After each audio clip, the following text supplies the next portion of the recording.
റയാൻഷ് രണ്ട് കൈയിലും കവർ പിടിച്ചുകൊണ്ട് അടുക്കളയിലേക്ക് കയറി.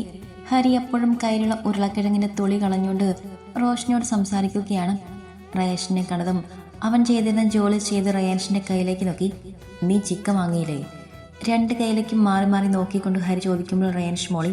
ലച്ചുവിന്റെ നോട്ടവും ചോദ്യവും കണ്ടപ്പോൾ ഈ വാങ്ങിയതെല്ലാം അധികമാണെന്നും അവന് മനസ്സിലായിട്ടുണ്ട്. കയ്യിലുള്ള രണ്ട് കവറും സ്ലാബിൽ വെച്ചുകൊണ്ട് റയാൻഷ് ഹാൻഡ് വാഷ് ഉപയോഗിച്ച് കൈ നന്നായി കഴുകി. ഹരി കയ്യിലുള്ള കത്തിയും ഉരുളക്കിഴങ്ങും അവിടെ വെച്ചുകൊണ്ട് റയാൻഷിന്റെ അടുത്തേക്ക് നടന്നു. അപ്പം അവൻ സ്ലാബിൽ വെച്ച കവർ അഴിച്ച് അതിലേക്ക് നോക്കുന്നുകൊണ്ട്, ഈ കണ്ട ചിക്കനൊക്കെ എന്തിനാ? ഒരു 5-6 ചെറിയ കഷ്ണം ചിക്കൻ മതി. നിനക്കും പറഞ്ഞു വാങ്ങായിരുന്നില്ലേ? എന്ത് 5-6 കഷ്ണം ചിക്കനോ? കൈ കെട്ടുന്നതിനിടയിൽ റയാൻഷ് ഹരിയെ നോക്കി കടുപ്പിച്ച് ചോദിച്ചു. അല്ലെങ്കിൽ 1 കിലോ വാങ്ങാം. നാളെ കറി വെക്കാനോ ഫ്രൈ ചെയ്യാനോ എടുക്കാമായിരുന്നു. ഈ കണ്ടതൊക്കെ ഇനി എന്താ ചെയ്യാ? 1 മാസം ഫ്രൈ ചെയ്താൽ കഴിയില്ലല്ലോ. ഹരി 2 കവറും തുറന്നു നോക്കി അതിൽ വലിയ പീസുകളായി കിടക്കുന്ന ചിക്കനെ നോക്കി പറയുമ്പോൾ റയാൻഷ് അവനെ കടുപ്പിച്ചു നോക്കി. ആ നോട്ടം എന്തിനാണെന്ന് മനസ്സിലായതുപോലെ ഹരി അവനെ പുച്ഛിച്ചു. സത്യം, ഈ കണ്ട ചിക്കനൊക്കെ നമ്മൾ 3 പേരും കൂടെ കഴിച്ചു തീർക്കാൻ 1 മാസമെങ്കിലും പിടിക്കും. ഇഷ്ടം പോലെ ചിക്കൻ ഉണ്ടെന്ന് കരുതി എന്നും ചിക്കൻ ഉണ്ടാക്കി കഴിക്കാൻ പറ്റുമോ? ഹരി പറയുമ്പോൾ റയാൻഷ് അവൻ്റെ 2 കൈയും മൂക്കോട് മണപ്പിച്ചു. കവർ തൂക്കി പിടിച്ചു കൊണ്ടുവന്നപ്പോൾ ആ കവറിലുള്ളതൊക്കെ അവൻ്റെ വിരലിലായ ഒരു വല്ലായ്മയാണ് അവൻ്റെ മുഖത്ത്. ഡയലോഗ് അടിക്കാതെ ഇത് എന്തിനാ കൊണ്ടുവന്നെന്ന് വെച്ചാൽ അതുണ്ടാക്കി എൻ്റെ ഭാര്യയ്ക്ക് കൊടുക്ക്. അത് കഴിഞ്ഞ് ബാക്കിയുള്ളത് എന്താണെന്ന് വെച്ചാൽ ചെയ്യാം. റയാൻഷ് പറഞ്ഞുകൊണ്ട് ഹാളിലേക്ക് നടക്കുമ്പോൾ ഹരി ചിക്കനിലേക്കും പിന്നെ റയാൻഷിനെയും നോക്കി. എന്താണ് ചെയ്യുക എന്ന പോലെ ഒരു നോട്ടം. ഞാൻ പറഞ്ഞോ ഹരി? ശബ്ദം കേട്ടപ്പോൾ ഹാളിലേക്ക് നടന്നു തുടങ്ങിയ റയാൻഷ് തിരിഞ്ഞു വന്ന് ഫോണിലെ സ്ക്രീനിലേക്ക് നോക്കി. റയാൻഷിനെ കണ്ടതും റോഷനി ഒന്ന് പരങ്ങി. ഒന്നും അധികം കാണാൻ കഴിഞ്ഞില്ലെങ്കിലും അവിടെ സംസാരത്തിൽ നിന്നും ഒത്തിരി ചിക്കൻ കൊണ്ടുവന്നിട്ടുണ്ടെന്ന് അവൾക്ക് മനസ്സിലായി. ഏട്ടൻ്റെ കുഞ്ഞിക്ക് ചിക്കൻ കഴുകി വൃത്തിയാക്കാൻ അറിയോ? റയാൻഷ് ചോദിക്കുമ്പോൾ റോഷനി ആറപ്പുറ ചുണ്ടുകൂടി. അറിയില്ലെങ്കിൽ പിന്നെ ഇങ്ങോട്ട് വരാൻ നിൽക്കണ്ട. വന്നാ ഇവിടെ നിന്റെ ഹരി ബാക്കി വെച്ച ജോലിയെല്ലാം ഞാൻ നിന്നെ കൊണ്ട് ചെയ്ത് തീർപ്പിക്കും. റയാൻഷ് ഭീഷണി പോലെ പറഞ്ഞതും റോഷനി അവനെ തുറച്ചു നോക്കി. റയാൻഷ് അവളെ ഒന്ന് നോക്കി പേടിപ്പിച്ചുകൊണ്ട് ഹാളിലേക്ക് നടക്കുമ്പോൾ ലച്ചു വാതിൽപ്പടിയിൽ കൈകെട്ടി നിൽക്കുന്നുണ്ട്. അവൻ അവളെ നോക്കാതെ ഹാളിലേക്ക് നടന്നു. എന്നാലും ഈ കണ്ട ചിക്കനൊക്കെ ഇനി എന്താ ചെയ്യുക? ഹരി ആരോടൊന്നില്ലാതെ പറയുമ്പോൾ ലച്ചുവിന് പാവം തോന്നി. പണിക്കൊന്നും വേണ്ടെന്ന് ഞാൻ പറഞ്ഞതല്ലേ ഏട്ടാ? ഇപ്പോൾ ഏട്ടനായിരുന്നു നിർബന്ധം. അതുകൊണ്ടിപ്പോൾ എന്തായി? എല്ലാം തകിടം മറിഞ്ഞില്ലേ? ഒന്നില്ലെങ്കിൽ എന്നെ എന്തെങ്കിലും ചെയ്യാൻ സമ്മതിക്കേ, അല്ലെങ്കിൽ ഇന്ന് ഈ സാധനം കഴിക്കാൻ പറ്റില്ല. ലച്ചു അതും പറഞ്ഞുകൊണ്ട് ഹരിയുടെ അടുത്തേക്ക് നടക്കുമ്പോൾ ടേബിളിലിരുന്ന ഫോണും കയ്യിലെടുത്തു. ഞാൻ പറയുമ്പോൾ ഏട്ടത്തിക്കിന്ന് ഇത് കഴിക്കാൻ പറ്റില്ല. ചുമ്മാ സമയം കളതെ അതെല്ലാം എടുത്തു വെച്ച് ഉള്ളത് കഴിച്ച് കിടക്കാൻ നോക്ക്. റോഷനി കളിയാക്കി പറയുമ്പോൾ അവളില്ലാതെ ഒന്നും നടക്കില്ലെന്ന് പറയാതെ പറയുന്ന പോലെ ഹരിക്ക് തോന്നി. നടക്കും, നടത്ത് ഞാൻ കാണിച്ചു തരാം, നീ നോക്കിക്കോ. റോഷനി നോക്കി പുച്ഛിച്ചുകൊണ്ട് അവൻ പറയുന്നതിനൊപ്പം കവർ തുറന്ന് ഒരു പാത്രത്തിലേക്ക് ചിക്കൻ ഓരോ കഷ്ണവും ഇട്ടു. ആദ്യമായി വൃത്തിയാക്കാത്ത ചിക്കൻ കൈകൊണ്ട് പിടിക്കുന്ന എല്ലാവിധ അസ്വസ്ഥതയും അവൻ്റെ മുഖത്തുണ്ടായിരുന്നു. എല്ലാം കൂടെ വെള്ളം നനച്ചാൽ കേടുവരും. അതുകൊണ്ട് ആവശ്യമുള്ളത് മാത്രം എടുത്ത ശേഷം ബാക്കിയുള്ളത് ഫ്രീസറിൽ വെക്കണം. ലച്ചു ഹരിയുടെ കാട്ടിക്കൂട്ടൽ കണ്ടുകൊണ്ട് പറയുമ്പോൾ അവൻ അനുസരണയോടെ തലയാട്ടി. 3-4 കഷ്ണം ചിക്കൻ ഇട്ടപ്പോൾ തന്നെ അവനെടുത്ത പാത്രം നിറഞ്ഞിരുന്നു. ബിരിയാണിക്കുള്ള ചിക്കനാണോ വാങ്ങി വന്നത്? എന്തൊരു വലിപ്പമാണ്! ഇതെങ്ങനെ ഇനി ചെറുതാക്കും? ഹരി ദയനീയമായി പറയുമ്പോൾ ലച്ചു ഒന്നും മിണ്ടാതെ അവനെ നോക്കി. ഞാൻ വെക്കുവാണ്, ഇത് എന്തെങ്കിലും ആയാൽ എന്നെ അറിയിക്കേ. റോഷനി ചിരിയോടെ പറയുമ്പോൾ ആ ചിരി ഒട്ടും പിടിക്കാത്ത പോലെ ഹരി അവളിൽ നിന്ന് കരപ്പിച്ചു നോക്കി. നിന്നെ എൻ്റെ കയ്യിൽ കിട്ടുമെന്ന പോലെ ഒരു നോട്ടം. റോഷനി ആ നോട്ടത്തിന് ചുണ്ടു കുറിപ്പിച്ചുകൊണ്ട് ഒരുമ പറത്തി വിട്ടുകൊടുത്തു. ചിക്കൻ ഞാൻ ക്ലീൻ ചെയ്യാം, ഏട്ടൻ ഫ്രഞ്ച് ഫ്രൈസ് ഉണ്ടാക്കിക്കോ. ലച്ചു വല്ലാതെ ഹരി നിർബന്ധിച്ചപ്പോൾ അവനതിന് സമ്മതിച്ചു. സമ്മതിക്കുകയല്ലാതെ വേറെ വഴിയില്ല. അവന് നേരെയാക്കാൻ പറ്റുന്നില്ല. ഓരോ പീസിന് മുകളിലെ വഴുവഴുപ്പ് കാണുമ്പോഴും അവനെന്തോ പോലെ ആവുകയാണ്. റയാൻഷ് സ്കൂളിലേക്ക് കഴിഞ്ഞ് അടുക്കളയിലേക്ക് വരുമ്പോൾ ഏട്ടനും അനിയത്തിയും കൂടെ നല്ല ജോലിയിലാണ്. റയാൻഷ് 2 പേരെയും നോക്കിക്കൊണ്ട് ഫ്ലാസ്കിൽ നിന്നും 1 കപ്പ് കോഫി പകർത്തിയ ശേഷം അവിടെയുള്ള ചെയറിലേക്കിരുന്നു. ഇന്ന് കഴിക്കാൻ പറ്റുമോ? ചുണ്ടോട് മുട്ടിച്ച ഗ്ലാസ്സിൽ നിന്നും ഒരിറക്ക് കുടിച്ചിറക്കിയ ശേഷം അവർ 2 പേരെയും നോക്കി ചോദിച്ചു. ഒരു 15 മിനിറ്റ് കിച്ചു ഏട്ടാ, ഇപ്പോഴേക്കും ഇത് റെഡിയാകും. അവൻ കളിയാക്കിയതാണെന്ന് ചിന്തിക്കാതെ ലച്ചു മറുപടി പറഞ്ഞു. ഹരി ഒന്നും മിണ്ടാതെ ചെയ്തുകൊണ്ടിരുന്ന ജോലി ചെയ്തു. ഒറ്റയ്ക്ക് ചെയ്യാൻ അറിയില്ലെങ്കിൽ പിന്നെ ഇതിന് നിൽക്കരുത്. റയാൻഷ് പറയുമ്പോൾ ഹരി അവനിന്ന് തിരിഞ്ഞു നോക്കി. ഞാൻ എൻ്റെ പെങ്ങൾക്ക് എന്താ കഴിക്കാൻ വേണ്ടെന്ന് ചോദിച്ചതറിഞ്ഞ് എനിക്ക് ഉണ്ടാക്കി കൊടുക്കാൻ അറിയില്ലെങ്കിലും ഞാൻ ശ്രമിക്കുന്നുണ്ടല്ലോ. അല്ലാതെ നിന്നെപ്പോലെ ഒന്നിനും അറിയില്ലെന്ന് കരുതി മിണ്ടാതിരിക്കുന്നില്ലല്ലോ. ഹരി തോറ്റു കൊടുക്കാൻ സമ്മതിക്കാതെ പറയുമ്പോൾ ലച്ചു ദയനീയമായി ഹരിയെ നോക്കി. ഓരോന്നും പറഞ്ഞ് വാശി കയറ്റി എന്തെങ്കിലും ഉണ്ടാക്കാൻ നോക്കിയാൽ ഇതുപോലെ അതും അവൾ തന്നെ സഹിക്കേണ്ടേ? അതിനും വയ്യ. ഞാൻ ചിക്കൻ കൊണ്ടുവന്ന് തന്നില്ലേ? എന്തോ വലിയ കാര്യം പോലെ റയാൻഷ് പറയുമ്പോൾ അത് ഓർമ്മിപ്പിക്കല്ലേ എന്ന പോലെ ഹരി ഫ്രിഡ്ജിലേക്ക് നോക്കി. ഫ്രീസറിൽ കൊത്തിക്കയറ്റി വെച്ചിട്ട് പോലും തികയാത്ത അവൻ്റെ ഒരു ചിക്കൻ. ഇനി നീ ചിക്കൻ എന്ന് പറഞ്ഞാ നിന്നെ ഞാൻ പലതും പറഞ്ഞു പോകും. എന്തോ പറയാൻ വന്നിട്ട് അത് പറയാതെ ഹരി തിരിഞ്ഞു നിന്നപ്പോൾ റയാൻഷ് ചുണ്ട് കടിച്ചു പിടിച്ചുകൊണ്ട് ചിരി ഒതുക്കി. ലച്ചു അവനെ നോക്കി കണ്ണൊട്ടിയപ്പോൾ റയാൻഷ് കണ്ണ് ചിമ്മി ചിരിച്ച് കാണിച്ചു കൊടുത്തു. ഓരോന്നും പറഞ്ഞ് തല്ലുകൂടിയും ചിരിച്ചും സമയം പോയി. അതിൻ്റെ കൂടെ അവർ ആഗ്രഹിച്ച സാധനവും റെഡിയായി. 3 പേരും കൂടെ ഒരുമിച്ചിരുന്ന് അത് കഴിച്ചു. 2 പേരും ലച്ചുവിൻ്റെ അപ്പുറവും ഇപ്പുറവും ഇരുന്ന് അവളെ കൊണ്ട് അത് കഴിപ്പിക്കുകയൂടെ ചെയ്തു. ഹരി 3 പേരും കൂടെ ഇരുന്ന് കഴിക്കുന്ന ഒരു ഫോട്ടോ റോഷ്നിയുടെ നമ്പറിൽ അയച്ചു കൊടുത്തു. ഇന്നത്തെ അവൾ ഉറക്കം പോട്ടെ എന്നും പറഞ്ഞുകൊണ്ട്. നീ ചുമ്മാ കുഞ്ഞ് ദേഷ്യം പിടിപ്പിക്കേണ്ട. ആ പെണ്ണ് ഇടയ്ക്ക് വീട്ടിൽ നിന്ന് സകല ബന്ധവും വേണ്ടെന്ന് വെച്ച് നിന്റെ കൂടെ ഇറങ്ങി വരും. ചിരിയോടെ റയാൻഷ് പറയുമ്പോൾ ഹരി പൊട്ടിച്ചിരിച്ചു. അങ്ങനെ ഒരു ദിവസവും കഴിഞ്ഞു. വലിയ മാറ്റമില്ലാതെ ഓരോ ദിവസങ്ങളും പിന്നിലേക്ക് മറിഞ്ഞുകൊണ്ടിരുന്നു. സ്റ്റെപ്പിൽ നിന്ന് മുറ്റത്തേക്ക് ഇറങ്ങിയപ്പോൾ ലച്ചു മുഖം ചിരിച്ചു നോക്കി. കണ്ണിൽ വെള്ളം നിറച്ചുകൊണ്ട് ഹരി, ശ്രീ വന്നു കയറ്. കാറിലിരുന്ന് റയാൻഷ് ഗൗരവത്തിൽ പറഞ്ഞു. അല്ലെങ്കിൽ ആങ്ങളെയും പെങ്ങളും കൂടെ വീണ്ടും കരഞ്ഞ് നിലവിളിച്ച് യുദ്ധമുണ്ടാക്കും. ഉമ്മർത്തെ ലച്ചുവിൻ്റെ വല്യമ്മയും വല്യച്ഛനും എല്ലാവരും നിൽക്കുന്നുണ്ട്. 2 മാസങ്ങൾക്ക് ശേഷം ലച്ചു വീണ്ടും റയാൻഷിൻ്റെ വീട്ടിലേക്ക് പോവുകയാണ്. വിശേഷമുണ്ടെന്ന് അറിഞ്ഞത് മുതൽ 2 മാസം ലച്ചുവും റയാൻഷും ഹരിയുടെ ഒപ്പമാണ്. ഈ സമയത്ത് റെസ്റ്റും കാര്യങ്ങളും സന്തോഷവും സമാധാനവുമല്ലേ വേണ്ടത്? റയാൻഷിൻ്റെ വീട്ടിലാകുമ്പോൾ ആരെങ്കിലും എന്തെങ്കിലും പറഞ്ഞു അവൾക്കൊരു ചെറിയ മനപ്രയാസം തോന്നിയാലോ? ഇവിടെ ആകുമ്പോൾ അവൾക്ക് സന്തോഷം മാത്രം, സമാധാനം മാത്രം. അത്രേ റയാൻഷ് നോക്കുന്നുള്ളൂ. ഒരാഴ്ച കഴിഞ്ഞാൽ ഇങ്ങോട്ട് തന്നെ ആക്കി തരണം, അല്ലെങ്കിൽ ഞാൻ വന്ന് കൊണ്ടുവന്നോളൂ. ലച്ചുവിന് കയറിയിരിക്കാൻ ഡോർ തുറന്നു കൊടുക്കുമ്പോൾ ഹരി റയാൻഷിനെ നോക്കി പറഞ്ഞു, ഞാൻ നിന്റെ പെങ്ങളെയാണോ? നിന്റെ പെങ്ങൾ എന്നെയാണോ കെട്ടിയത്? ലച്ചു അവൻ്റെ വീട്ടിൽ നിന്നതിനേക്കാൾ കൂടുതൽ അവൻ ഇവിടെ വന്ന് നിൽക്കുന്നുണ്ടാവാം. അതുകൊണ്ട് അവൻ അങ്ങനെ ഒരു ചോദ്യം ചോദിച്ചത്. അതിന് ഹരി മറുപടി ഒന്നും പറയാതെ റയാൻഷിനെ ദയനീയമായൊന്ന് നോക്കി. ഞാൻ ഒറ്റയ്ക്കായതുകൊണ്ടല്ല അളിയാ, നിങ്ങൾ 2 ആളും ഇല്ലാതെ എനിക്കിവിടെ ശ്വാസം മുട്ടും. 2 ആളും ആ വാക്കാണ് ലച്ചു ശ്രദ്ധിച്ചത്. ഇന്ന് ഹരിയുടെ മനസ്സിൽ ലച്ചുവിനൊപ്പം റയാൻഷുമുണ്ട്. മുൻപേ ഉണ്ടായിരുന്നു, എന്നാലിപ്പോൾ അത് കൂടി.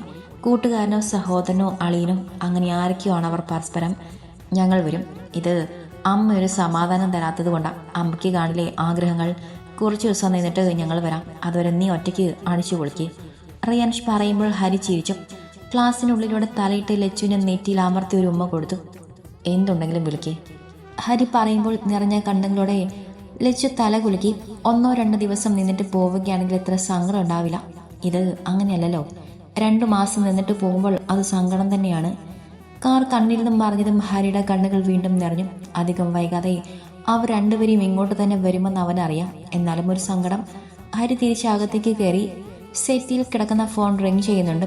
കയ്യിലെടുത്തപ്പോൾ റോഷ്നിയാണ്. അവനത് പ്രതീക്ഷിച്ചു. കരയുവാണോ ചേട്ടാ? വീഡിയോ കോളാണ്. എടുത്തതും ആ ചോദ്യമാണ് ചോദിച്ചത്. ഹരി ഒന്നും മിണ്ടാതെ അവളിൽ നിന്ന് മുഖം തിരിച്ചു. ഏടത്തിയുടെ ഒപ്പം നിൽക്കാൻ എനിക്ക് ആഗ്രഹം കാണില്ലേ? അമ്മയ്ക്ക് ആഗ്രഹം കാണില്ലേ? അച്ഛനും മുത്തശ്ശിക്കും ഒക്കെ ആഗ്രഹം കാണില്ലേ? വിശേഷമുണ്ടെന്ന് അറിഞ്ഞിട്ടൊന്നും ഉണ്ടാക്കി കൊടുക്കാൻ പറ്റിയില്ലെന്ന് പറഞ്ഞിട്ട് അമ്മയ്ക്ക് ഇന്ന് സങ്കടമാണെന്ന് അറിയാമോ? ഞാൻ ഉണ്ടാക്കി കൊടുക്കാറുണ്ടല്ലോ. ഹരി പറഞ്ഞതും റോഷ്നി അവനെ കണ്ണു പൊപ്പിച്ചു നോക്കി. ആ ചിക്കനെല്ലാം ഇങ്ങോട്ട് കൊണ്ടുവന്നതുകൊണ്ട് കഴിഞ്ഞു കിട്ടി, അല്ലെങ്കിൽ കാണായിരുന്നു. റോഷ്നി കളിയാക്കി ചിരിയോടെ പറയുമ്പോൾ ഹരി അവളിൽ നിന്ന് മുഖം തിരിച്ചു. റോഷ്നി ചിരിയോടെ ബെഡിലേക്ക് കമിഴ്ന്ന് കിടന്നു. അവളിൽ നിന്ന് മുഖം തിരിച്ചവൻ അവളുടെ നേരെ നോക്കി. പണ്ടൊക്കെ ഞാൻ ഇങ്ങനെ കിടന്നാൽ എന്നോട് നേരെ കിടക്കാൻ പറയുമായിരുന്നു. എന്നെ നോക്കുക പോലും ചെയ്യില്ല.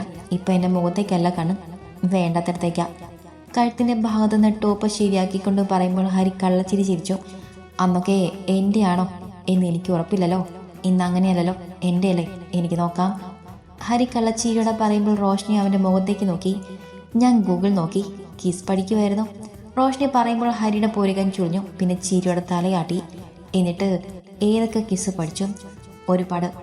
French kiss, butterfly kiss, Eskimo kiss, air kiss, single lip kiss, angle kiss, spiderman kiss, big kiss, lizard kiss, javelin kiss, Bieber kiss. മതി. ഇവരിൽ എണ്ണിക്കൊണ്ട് റോഷ്നി പറഞ്ഞതും ഹരി അതിനെ തടഞ്ഞു. ഇത്രയും ശരിക്കും പോലെ പഠിച്ചിട്ട് ബാക്കി പഠിക്കാം. ഹരി അവളെ നോക്കി വല്ലാത്തൊരു ചിരിയോടെ പറഞ്ഞപ്പോൾ റോഷ്നി ചിരിച്ചുകൊണ്ട് തലയാട്ടി. പിന്നെ അവിടെ സംസാരത്തിലേക്ക് കടന്നു. ലച്ച് അവിടുന്ന് പോയ ആ ഒരു വിഷമം അവൻ മറക്കണം. അതിനുവേണ്ടി ഓരോന്നും തട്ടിവിട്ടതാണ്. അവരത് അറിയാഞ്ഞിട്ടൊന്നുമല്ല, ചുമ്മാ അതങ്ങോട്ട് സമ്മതിച്ചു കൊടുക്കും. പിന്നെ അവിടെ കളിയും ചിരിയും വഴക്കും അടിയുമൊക്കെ ഈ സമയം പോയി. നാളെ ഞാൻ ഓഫീസിൽ വരട്ടെ? ഫോൺ കട്ട് ചെയ്യാൻ നേരം റോഷ്നി ചുണ്ടു പിളർത്തി ചോദിച്ചു. ആഴ്ചയിൽ കാണും, പക്ഷേ പിന്നെ കറങ്ങാനൊന്നും പോയിട്ടില്ല. റോഷ്നി അതിന് വാശി പിടിച്ചിട്ടില്ല. ഓഫീസിൽ വേണ്ട, കോളേജ് വിടാൻ നേരം ഞാൻ അവിടെ ഉണ്ടാകും. ഹരി പറഞ്ഞതും റോഷ്നിയുടെ കണ്ണുകൾ വിടാനും. വൈകിട്ട് വരുമെന്ന് അമ്മയോട് പറയണം. അതുകൂടെ പറഞ്ഞതും അവളുടെ കണ്ണുകൾ വിടാനും. ലച്ചു ഉണ്ടാകുമ്പോൾ അവൻ അവളെ ഇങ്ങോട്ട് കൊണ്ടുവരാറില്ല. അതൊരു പ്രശ്നമാകുമോ എന്ന് പേടിച്ചിട്ടല്ല. ലച്ചു ഉള്ളപ്പോഴും ഇല്ലാത്തപ്പോഴും കൊണ്ടുവരുമ്പോൾ എപ്പോഴും ഇത് തന്നെയാണ് പണിയെന്ന് എല്ലാവരും പറയും. ഇതിപ്പോൾ അവൻ ഒറ്റയ്ക്കാകുമ്പോൾ അവനൊരു ആശ്വാസത്തിന് കൊണ്ടുവരും. അതൊക്കെയാണ് അവൻ്റെ മനസ്സിൽ. മറ്റുള്ളവർക്ക് അത് മനസ്സിലാവണമെന്നില്ല. പറയാം, ഒരു ദിവസം നിന്നിട്ടേ വരുമെന്ന് പറയണോ? റോഷ്നി ചോദിക്കുമ്പോൾ ഹരി അവളെ ഒന്ന് കനപ്പിച്ച് നോക്കി. ആഗ്രഹമൊക്കെയുണ്ട്, പക്ഷെ വേണ്ട. ഒറ്റയ്ക്ക് റോഷ്നിയെ കൊണ്ടുവന്ന് 1-2 ദിവസത്തിന് ശേഷം ട്രിപ്പ് പോകണം എന്നൊക്കെയുണ്ട്. പക്ഷേ പോയി കഴിഞ്ഞാൽ പിന്നെ ഇടയ്ക്കിടയ്ക്ക് പോകാൻ തോന്നും. അവളെ കാണാതിരിക്കാൻ കഴിയില്ല. ഇപ്പോൾ ഇങ്ങനെ പിടിച്ചു നിൽക്കുന്നത് പോലെ ഒന്നോടെ അടുത്താൽ കഴിയില്ല. ശരി, ഞാൻ വെക്കുക, നാളെ വൈകിട്ട് കാണാം. അതും പറഞ്ഞിട്ട് റോഷ്നി ഫോൺ വയ്ക്കുമ്പോൾ ഹരി സെറ്റിയിലേക്ക് മലർന്ന് കിടന്നു. റോഷ്നി ഫോൺ വെച്ച് താഴെ പോകുമ്പോൾ ഹാൾ തന്നെ എല്ലാവരും ഉണ്ട്. ലച്ചുവും റയാൻഷും വന്നിട്ടുണ്ട്. അതിൻ്റെ ഒരു ബഹളമാണ്. യാത്ര ചെയ്ത് ക്ഷീണമുണ്ടോ? ജ്യൂസ് വേണോ? സുഭദ്ര ലച്ചുവിൻ്റെ കവിളിൽ തലോടിക്കൊണ്ട് ചോദിച്ചു. വേണ്ടമ്മേ, വരുമ്പോൾ ഞങ്ങൾ ജ്യൂസ് കുടിച്ചിട്ടാണ് വന്നത്. ഇനി കുറച്ചു നേരം ഒന്ന് കിടക്കണം. ലച്ചു പറയുമ്പോൾ സുഭദ്ര അവളുടെ മുടിയിൽ തലോടി. അപ്പോഴാണ് റോഷ്നി അവിടെ അടുത്തേക്ക് വരുന്നത്. ഞാൻ കിടക്കാൻ പോവായിരുന്നു, നീ വാ. റോഷ്നിയുടെ കയ്യിൽ പിടിച്ചുകൊണ്ട് ലച്ചു മുകളിലേക്ക് നടന്നു. റൂമിലെത്തിയതും ലച്ചു ബെഡിലേക്ക് കിടന്നു. ഞങ്ങൾ വന്നിട്ട് കുറച്ചു നേരം ആയല്ലോ, നിന്നെ താഴേക്ക് കണ്ടില്ലല്ലോ, ഏട്ടൻ വിളിക്കുമായിരുന്നോ? ലച്ചു ചോദിക്കുമ്പോൾ റോഷ്നി ഒന്ന് മൂളിക്കൊണ്ട് അവൾക്കൊപ്പം ബെഡിലേക്ക് കിടന്നു. പതിയെ വയറിലൂടെ ചുറ്റിപ്പിടിച്ചു. കുഞ്ഞുമണി. റോഷ്നി അവളുടെ വയറിനോട് ചേർന്ന് കിടന്നുകൊണ്ട് പതിയെ വിളിച്ചു. ലച്ചു അതെന്ന് ചിരിച്ചു. ഏട്ടന് നല്ല സങ്കടമുണ്ട്. ലച്ചു പറയുമ്പോൾ റോഷ്നി മുഖമുയർത്തി ലച്ചുവിന് മുഖത്തേക്ക് നോക്കി. അതൊക്കെ ഞാൻ മാറ്റിയിട്ടുണ്ട്, ഇപ്പോൾ ഒരു സങ്കടമില്ല, പോരെ? റോഷ്നി ചോദിക്കുമ്പോൾ ലച്ചു ചിരിച്ചുകൊണ്ട് തല കുലുക്കി. ആ സമയം തന്നെയാണ് റയൻഷ് ഡോർ തുറന്ന് അകത്തേക്ക് കയറിയത്. സൂക്ഷിച്ച് കിടക്ക് കുഞ്ഞി, കൈ വയറിലൊന്നും അമർത്തരുത്. റയാൻഷ് അവിടെ അടുത്തേക്ക് വന്ന് കരുതലോടെ പറയുമ്പോൾ റോഷ്നി ചിരിച്ചു. ഈ ഏട്ടനെ അവൾക്കറിയില്ല. കാരണം മുന്നിൽ നിൽക്കുന്നത് ഒരു അച്ഛനാണ്, സ്നേഹവും വാത്സല്യവും ഒക്കെയുള്ള ഒരു അച്ഛൻ. ഏട്ടൻ ഇപ്പോൾ ഭയങ്കര കെയറിങ് ആണല്ലേ ഏടത്തി. എനിക്കും ഗർഭിണിയാവാൻ തോന്നുന്നു. റോഷ്നി പറയുമ്പോൾ ലച്ചു അവളെ തുറച്ചു നോക്കി. അതിന് മറുപടി റോഷ്നി ലച്ചുവിൻ്റെ കവിളിൽ അമർത്തിമുത്തി. കോളേജ് കഴിഞ്ഞിറങ്ങുമ്പോൾ റോഷ്നി ഓടുകയാണ്. കോളേജ് കഴിഞ്ഞ് വരുമ്പോൾ ഹരി ഉണ്ടാകുമെന്ന് ആലോചിക്കുമ്പോഴാണ് ആ ഓട്ടം. ഗേറ്റ് കടന്ന റോഡിൽ വന്ന് നോക്കുമ്പോൾ ഹരിയുടെ കാർ കാണാനില്ല. ചുറ്റും നോക്കിയ ശേഷം റോഷ്നി ഫോണിട്ട് ഹരിയുടെ നമ്പറിൽ വിളിച്ചു. വരുന്നു, ദാ വരുന്നു. പറയിലും കട്ടാക്കലും കഴിഞ്ഞു. റോഷ്നി ഒന്നും മിണ്ടിയില്ല. എന്തെങ്കിലും പറഞ്ഞ് മിണ്ടാനുള്ള സമയം അവൾക്ക് കിട്ടിയില്ല. അതിനു മുൻപ് തന്നെ അവൻ കട്ടാക്കി കഴിഞ്ഞല്ലോ. ഇങ്ങോട്ട് വാ, ഞാൻ തരാം. അതും പറഞ്ഞിട്ട് ചുണ്ട് കൂട്ടിയില്ല. അതിനു മുൻപ് തന്നെ ഹരിയുടെ കാർ അവളുടെ കൺമുന്നിൽ വന്ന് നിന്നിരുന്നു. സോറി പറഞ്ഞ സമയത്തിന് ഇറങ്ങാൻ പറ്റില്ലടി കുഞ്ഞി, ഒരു അർജന്റ് മീറ്റിംഗ്. സോറി. ഡോർ തുറന്ന് റോഷ്നി അകത്തേക്ക് കയറിയതും അവൻ പറഞ്ഞു. റോഷ്നി ഡോർ വലിച്ചടച്ചുകൊണ്ട് മുഖം ചിരിച്ചിരുന്നുകൊണ്ട് ഹരിയെ നോക്കി. 5 മിനിറ്റ് വൈകിയതിനാണ് ഈ ഡയലോഗ്. റോഷ്നി ചുറ്റും നോക്കി. അവൻ വണ്ടി മുന്നോട്ടെടുത്തു. ആ തിരക്കിൽ നിന്ന് ഒരൽപ്പം നീങ്ങിയതും റോഷ്നി അവൻ്റെ അടുത്തേക്ക് ചാഞ്ഞു. അവൻ്റെ കവിളിൽ അമർത്തിയൊരു ഉമ്മ. ഹരിയുടെ ചുണ്ടിൽ ചിരി വിരിഞ്ഞു. ഇത് ഏത് കിസാണ്? ഹരി കുറുമ്പോടെ ചോദിക്കുമ്പോൾ റോഷ്നി ചിരിച്ചു. ഇന്ന് എല്ലാം ടെസ്റ്റ് ചെയ്യണം. ഇന്നലെ പഠിച്ചതൊക്കെ ഇന്ന് എനിക്ക് കാണിച്ചു തരണം. അത് കഴിഞ്ഞിട്ട് ബാക്കിയൊക്കെ നമുക്ക് ഒരുമിച്ച് പഠിക്കാം. ഹരി റോഷ്നിയുടെ വലത്തെ കൈ പിടിച്ചെടുത്തുകൊണ്ട് അവൻ്റെ ചുണ്ടോട് മുട്ടിച്ചുകൊണ്ടാണ് അവൻ പറയുന്നത്. എനിക്ക് പഴിഞ്ഞില്ലെങ്കിലോ? റോഷ്നി കുറുമ്പോടെ ചോദിച്ചു. ഹരിമുഖം ചിരിച്ചുകൊണ്ട് റോഷ്നി നോക്കി. നാവ് പുറത്തേക്ക് നീട്ടി അവളുടെ 2 ചുണ്ടും ഒരുപോലെ നനച്ചു. ഞാൻ ഡ്രൈവ് ചെയ്യുവാണ്, ഓരോന്ന് കാട്ടി എൻ്റെ കൺട്രോൾ കളയരുത്. ഹരി പറയുമ്പോൾ റോഷ്നി ചിരിച്ചുകൊണ്ട് അവൻ്റെ ഇടത്തെ കൈയിൽ ചുറ്റിപ്പിടിച്ചുകൊണ്ട് അവൻ്റെ ഷോൾഡറിലേക്ക് മുഖം അമർത്തി അവൻ്റെ കൈത്തൊടയിൽ ഷർട്ടിന് മുകളിലൂടെ അമർത്തി ഉമ്മ വെച്ചു. ഹരിയുടെ ചുണ്ടുകൾ റോഷ്നിയുടെ നെറ്റിയിൽ മുകർന്നു. പഠിച്ചിട്ടേ ഇന്ന് ഞാൻ നിന്നെ വിടും. ഓരോന്നും പഠിച്ച് പരീക്ഷ എഴുതി പാസ്സായിട്ടേ നിന്നെയും വിടും. ആ ഒരു ഉറപ്പ് മതിയോ? ഹരിയുടെ വാക്കുകൾ വല്ലാത്തൊരു മാറ്റം. റോഷ്നി നേർമയെന്ന് മൂളുക മാത്രം ചെയ്തു. അല്ലാതെ അവനിങ്ങനെ കുളിരി കോരുന്ന തരത്തിൽ പറഞ്ഞാൽ എന്ത് മറുപടി പറയും? പോകുന്ന വഴിയിൽ ഒരു കഫേയിൽ കയറി ജ്യൂസും ഷവർമയും കഴിച്ചു. പിന്നെ നേരെ അവൻ്റെ വീട്ടിലേക്ക്. കാറിൽ നിന്നും ഇറങ്ങുമ്പോൾ ഹരി അപ്പുറത്തേക്ക് നോക്കി. പുറത്ത് ആരുമില്ല, എല്ലാവരും അകത്താണെന്ന് തോന്നുന്നു. കാണുന്നതിൽ കുഴപ്പമൊന്നുമില്ല, ഒന്നും പറയില്ല. പക്ഷെ മനസ്സിൽ എന്തെങ്കിലും ഉണ്ടെങ്കിലോ ഇനി ഉണ്ടെങ്കിലും അവന് കുഴപ്പമില്ല. എന്നാലും കാണാതിരിക്കുന്നതാണ് നമ്മുടെ നല്ലത്. നിനക്ക് ഫ്രഷ് ആവണോ? വാതിലടച്ച് തിരിയുമ്പോൾ ഹരി ചോദിച്ചു. റോഷ്നി വേണോ വേണ്ടേന്ന് ആലോചിച്ചുകൊണ്ട് കയ്യിലുള്ള ബാഗ് ടേബിൾ വെച്ച് സെറ്റിലേക്ക് ഇരുന്നു. പിന്നെന്തോ ആലോചിച്ചപ്പോൾ വേണമെന്ന് തല കുലുക്കി. ലച്ചുവിൻ്റെ റൂമിൽ പോയി ഫ്രഷ് ആയിക്കോ. ലച്ചുവിൻ്റെ ഏതെങ്കിലും ഡ്രസ്സ് തന്നെ ഇട്ടു. ഉള്ളിലോ? റോഷ്നി കുറുമ്പോടെ ചോദിക്കുമ്പോൾ ഹരി അവളെ സെറ്റിൽ നിന്നും കയ്യിൽ കോരിയെടുത്തു. ഉള്ളിലൊന്നും ഇടണ്ട. പോകുമ്പോൾ ഈ ആഴ്ചയുടെ ഡ്രസ്സ് തന്നെ ഇട്ടുകൊണ്ട് പോവാം, അല്ലെങ്കിൽ നിന്റെ വീട്ടിലുള്ളവർ തെറ്റിദ്ധരിക്കും. ഹരി റോഷ്നിയുടെ മൂക്കിൻ തുമ്പിലൊന്ന് അവൻ്റെ മൂക്കുകൊണ്ട് ഉരച്ചുകൊണ്ട് അവൻ പറഞ്ഞു. റോഷ്നി ചീരിയോടെ അവൻ്റെ കഴുത്തിൽ കൈ ചുറ്റിക്കൊണ്ട് കിടന്നു. ലച്ചുവിൻ്റെ റൂമിൻ്റെ മുന്നിലെത്തിയപ്പോൾ ഹരി അവളെ ഇറക്കി. കുളിച്ചിട്ട് എൻ്റെ റൂമിലേക്ക് വായോട്ടോ. ചിരിയില്ലാതെ ഗൗരവമില്ലാതെ വേറൊരു ഭാവത്തിൽ പറയുന്നവൻ്റെ ഒപ്പം വലത്തെ കൈകൊണ്ട് റോഷ്നിയുടെ നെറ്റിയിൽ നിന്ന് കവിളിലേക്ക് വീണ് കിടക്കുന്ന മുടിയെ അവൻ ചെവിക്ക് ഇടയിലേക്ക് തിരികെ വെച്ച് കൊടുത്തു.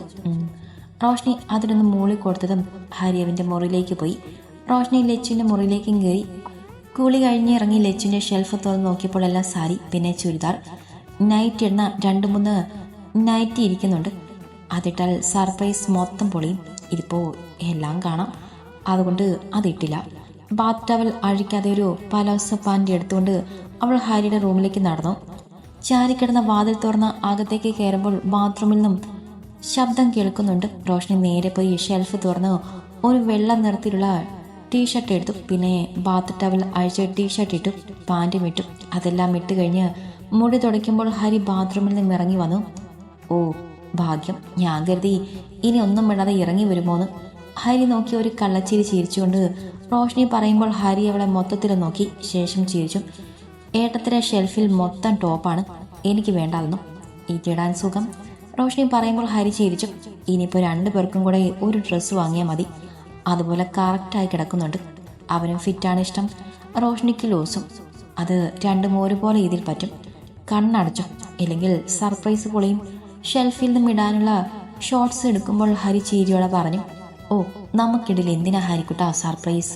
ഒരു കള്ളച്ചീരിയുടെ റോഷ്നി പറയുമ്പോൾ ഹരി ഒന്നും മിണ്ടിയില്ല. അവൻ്റെ ഫോൺ റിങ് ചെയ്യുന്ന ശബ്ദം കേട്ടപ്പോഴാണ് റോഷ്നി അതിലേക്ക് എത്തി നോക്കി. അവളുടെ അമ്മയുടെ നമ്പർ കണ്ടും റോഷ്നി പുരികം ചുളിച്ചുകൊണ്ട് ഫോൺ അറ്റൻഡ് ചെയ്തു. ഹലോ അമ്മ.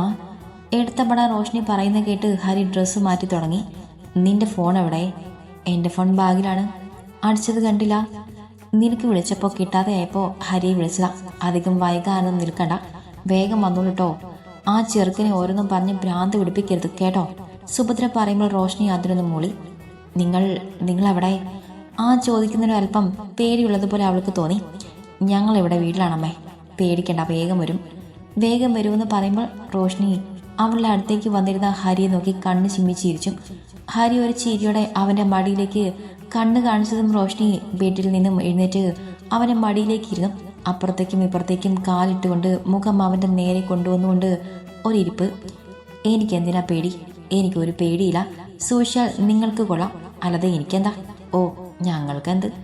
റോഷ്നി ചിരി കടിച്ച് പിടിച്ചിട്ട് പറയുമ്പോൾ വലത്തെ കൈ കൊണ്ട് ഹരിയുടെ നഗ്നമായ നെഞ്ചിൽ പതിയെ വിരലൊടിച്ചു. ഹരി ഒരു കൈ കൊണ്ട് അവളെ ഇടുപ്പിൽ പിടിച്ചു, ഒരു കൈ കൊണ്ട് റോഷ്നിയുടെ ചുണ്ടിൽ പതിയെ തലോടി. അവളെ സംസാരത്തിൽ ചലിക്കുന്ന ചുണ്ടുകൾ. ഒന്നുമില്ല, നിങ്ങൾക്ക് ഒന്നുമില്ല, അതൊക്കെ എന്തെങ്കിലും വരുമ്പോൾ പഠിച്ചോളും. വിവരവും വിദ്യാഭ്യാസവുമുള്ള കുട്ടികളല്ലേ, എന്തെങ്കിലും ചെയ്യും. ഞാൻ ആരോട് പറയാനാ? ആരോടും പറഞ്ഞിട്ട് കാര്യമില്ല. ആർക്കും ഞാൻ പറയുന്നത് ഒരു വിലയില്ല. ഞാൻ പറയുന്നതാ തെറ്റ്, നിങ്ങൾ ചെയ്തത് തെറ്റല്ല. പറഞ്ഞ് സുഭദ്ര അങ്ങോട്ട് കയറി തുടങ്ങിയതും റോഷ്നി ചുണ്ടു പിളർത്തി. ഹരിയുടെ വിരലുകൾ ആ ചുണ്ടിനെ പാടെ പിളർത്തി കളഞ്ഞു. പെണ്ണിനെ ഇങ്ങനെ നോക്കിയിരിക്കുമ്പോൾ വല്ലാത്തൊരു ചേല്. മതിയമ്മ, ഞാൻ വെക്കുക, ഞാൻ അങ്ങോട്ട് വരാം. അതും പറഞ്ഞുകൊണ്ട് റോഷ്നി ഫോൺ കട്ടാക്കി. ഹരി അവളെ ചുണ്ടിൽ നിന്നുമുള്ള പിടിവിട്ട് ഇടുപ്പിൽ കൂടെ ചുറ്റിപ്പിടിച്ചു. റോഷ്നി ഹരിയുടെ ശരീരത്തിലേക്ക് അമർന്നു. റോഷ്നിയുടെ കൈ രണ്ടും ഹരിയുടെ കഴുത്തിലൂടെ ചുറ്റിപ്പിടിച്ചു. 2 പേരും കൂടെ ബെഡിലേക്ക് മറിഞ്ഞു. മലർന്നു കിടക്കുന്ന ഹരിക്ക് മുകളിലായി റോഷ്നി ഇരുന്നു. അവൻ്റെ അരയിൽ അപ്പുറത്തേക്കും ഇപ്പുറത്തേക്കും കാലിട്ടുകൊണ്ട് റോഷ്നി ഇരുന്നു. ഒപ്പം ഹരിയെ ഒരു വിടക്കു നോട്ടവും നോക്കി. ഹരി 2 കൈയും അവൻ്റെ തലയ്ക്കടിയിൽ വെച്ച് റോഷ്നി നോക്കി കിടന്നു.